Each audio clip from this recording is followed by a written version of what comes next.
হামলায় চতুর্থ প্রজন্মের খাইবার শিকান মিসাইল ব্যবহার করেছে ইরান। ইরানের ইতিহাসে প্রথমবারের মতো বাস্তব যুদ্ধ পরিস্থিতিতে ব্যবহার হলো চতুর্থ প্রজন্মের এই হাইপারসনিক ব্যালিস্টিক মিসাইল। গণমাধ্যমগুলো বলছে সর্বশেষ ক্ষেপণাস্ত্র হামলায় 30টি রকেট চলেছে মাত্র 27 মিনিটে। কয়টা?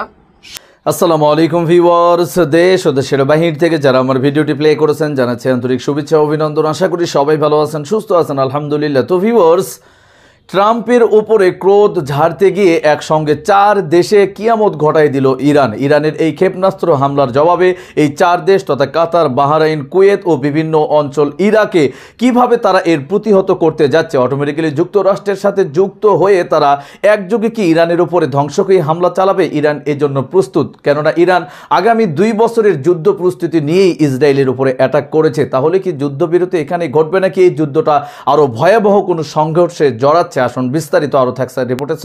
ভিডিওতে যাওয়ার আগে ছোট রিকোয়েস্ট করবো, যারা চ্যানেলটি সাবস্ক্রাইব করেননি সকল আপডেট সবার আগে জানতে অবশ্যই চ্যানেলটি সাবস্ক্রাইব করে পাশে রাখবেন। দর্শক আসুন স্ক্রিনে আমরা মার্কিন যুক্তরাষ্ট্রের ইরানে হামলার ঠিক পরপরই পাল্টা প্রতিক্রিয়ায় দফায় দফায় ক্ষেপণাস্ত্র নিক্ষেপ করে যাচ্ছে ইরান।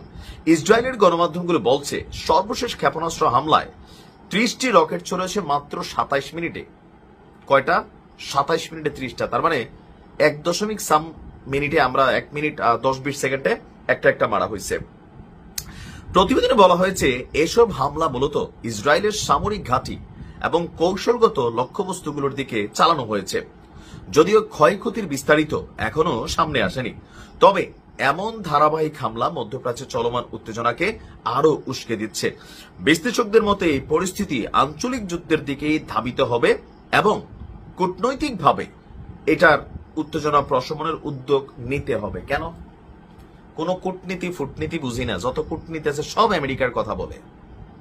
এখন ইরানের দরকার হচ্ছে ইসরায়েলে বৃষ্টি, ঝড়, বন্যা যা আছে সব বয় দিতে হবে। কারণ আমেরিকা কার স্বার্থে নামছে? ইসরায়েলের স্বার্থে না, তারা স্বার্থে নামছে। তবে তারার যে গোলামি করতেছে, যে গোলাম দিয়া সবচেয়ে বেশি এখানে অ্যাডভান্টেজ নেওয়া হচ্ছে বা শুরু করা হয়েছে, তারও তো এটা বুঝাইতে হবে যে তোকে দেখলেই কি করা হবে? কানের নিচে তালি বাজানো হবে, রূপসা দিয়া আদর করা হবে নাকি? আমার কাছে মনে হচ্ছে যে মিনিটে 2-4টা ছাড়ার মতন যদি কোনো মেশিন থাকে এইখানে মারতে পারে। তবে আমেরিকার এখন টাচ করা উচিত হবে না। আমেরিকা চাচ্ছে যে ইরানের ধরেন যেগুলো মেইন বললাম না যে এক ক্যাটাগরির যতগুলো পারমাণবিক স্থাপনা আছে ওইগুলার পক্ষে একটা জনমত তৈরি করতে। ইরান যদি এখন বলে মার্কিন কোনো ঘাঁটিতে হাত দেয়, বিশ্বাস করেন 24 ঘন্টার মধ্যে ইরানকে অনেক মূল্য দিতে হবে এবং এটা খুবই বোকামি একটা সিদ্ধান্ত হবে। রাইট অপশন হচ্ছে কোনটা? ইসলি সেখানে অবস্থিত মার্কিন সামরিক ঘাঁটিতে হামলার পরপরই আমরা দেখলাম যে ইরাকে যে মার্কিন সামরিক ঘাঁটি আছে সেখানেও ক্ষেপণাস্ত্র হামলার খবরটি সামনে এসেছে। আর ইরানের বিপ্লবী গার্ড বাহিনীর সাথে সম্পৃক্ত আধা সরকারি বার্তা সংস্থা তাসনিম নিউজ এই তথ্য দিচ্ছে।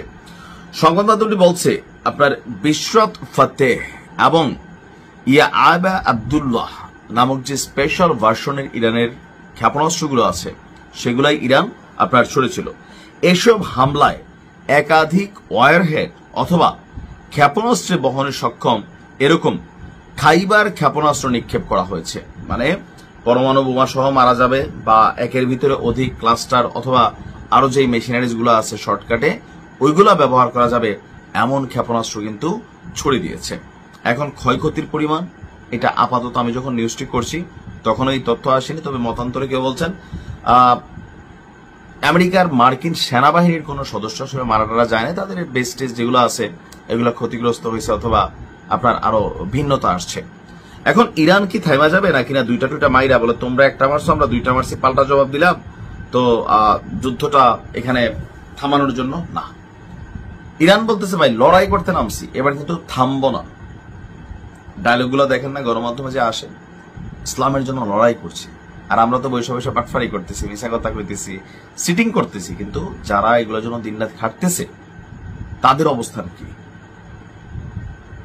এটা একদম পারফেক্ট একটা সিদ্ধান্ত ছিল। তবে এই হামলার পরপরে আপনার মার্কিন যুক্তরাষ্ট্রের পক্ষ থেকে জাতীয় নিরাপত্তা পরিষদের তারপরে আমি যখন নিউজটি করছি মাত্র 1 ঘন্টা আগে উচ্চ পর্যায়ের প্রতিনিধিদের আমেরিকার বৈঠক হচ্ছে। কেন?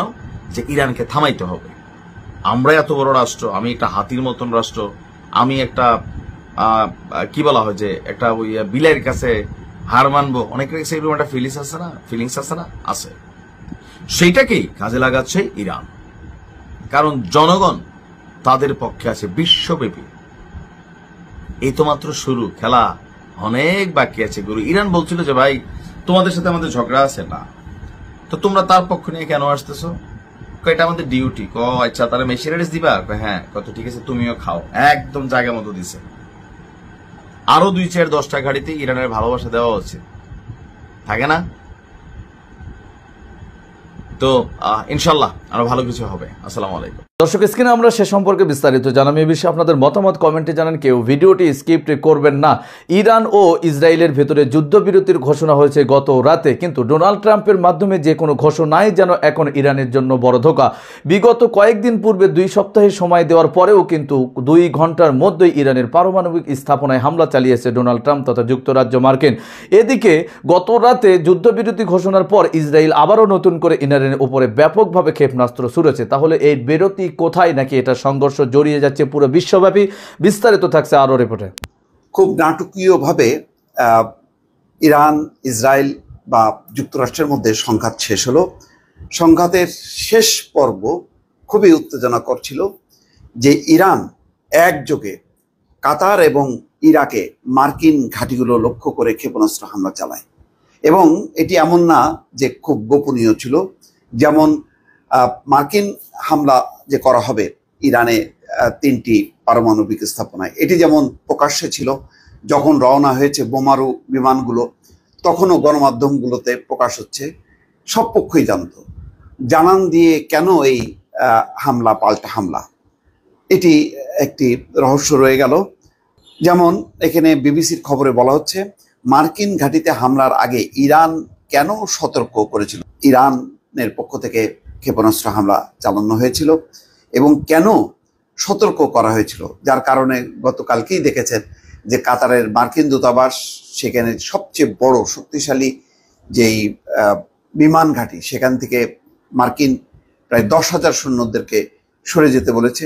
এবং মার্কিন নাগরিক এবং যুক্তরাজ্য আলাদাভাবে তার নাগরিকদের সতর্ক সংকেত দিয়েছে, যাতে তারা তাদের মানে নিরাপদ অবস্থান ছেড়ে এদিক সেদিক না যায়। মোট কথা সতর্ক করেছিল তার নাগরিকদেরকে। এবং একই সঙ্গে কাতার তার আকাশ সীমা বন্ধ করেছিল, যাতে তার আকাশের উপর দিয়ে কেউ কোনো বেসামরিক উড়োজাহাজ চলাচল না করে, কারণ যে কোনো মুহূর্তে ক্ষেপণাস্ত্র আঘাত হানতে পারে। ক্ষেপণাস্ত্র আঘাতে সেই বিমান ক্ষতিগ্রস্ত হতে পারে বা ধ্বংস হতে পারে। এখানে বলা হচ্ছে যে আগের রিপোর্টেই বলা হয়েছে, কাতারে মার্কিন ঘাঁটিতে হামলার আগে সতর্ক করায় ট্রাম্প ইরানের প্রতি কৃতজ্ঞতা প্রকাশ করেছিল। কিন্তু তেহরান কেন আমেরিকাকে আগে থেকেই সতর্কবার্তা দিয়েছিল, এখন সেই প্রশ্ন সামনে আসছে। নিরাপত্তা এবং প্রতিরক্ষা বিষয়ক স্টিফেন ফ্রোলিং বিবিসিকে বলেন, যুক্তরাষ্ট্রকে লক্ষ্য করে ইরানের পাল্টা হামলার উদ্দেশ্য ছিল মূলত প্রতীকী। তিনি বলেন, এই সতর্কতার মাধ্যমে ইরান বোঝাতে চেয়েছে যে তারা যুক্তরাষ্ট্রের সঙ্গে আরো বড় সংঘাতে জড়াতে চায় না। ফ্রোলিং এর মতে, ইরানের পক্ষ থেকে সময় এবং লক্ষ্যবস্তু সম্পর্কে আগাম জানানো হয়েছে, যাতে কাতার এবং যুক্তরাষ্ট্র বেসামরিক বিমান চলাচল নিরাপদে সরিয়ে নিতে পারে।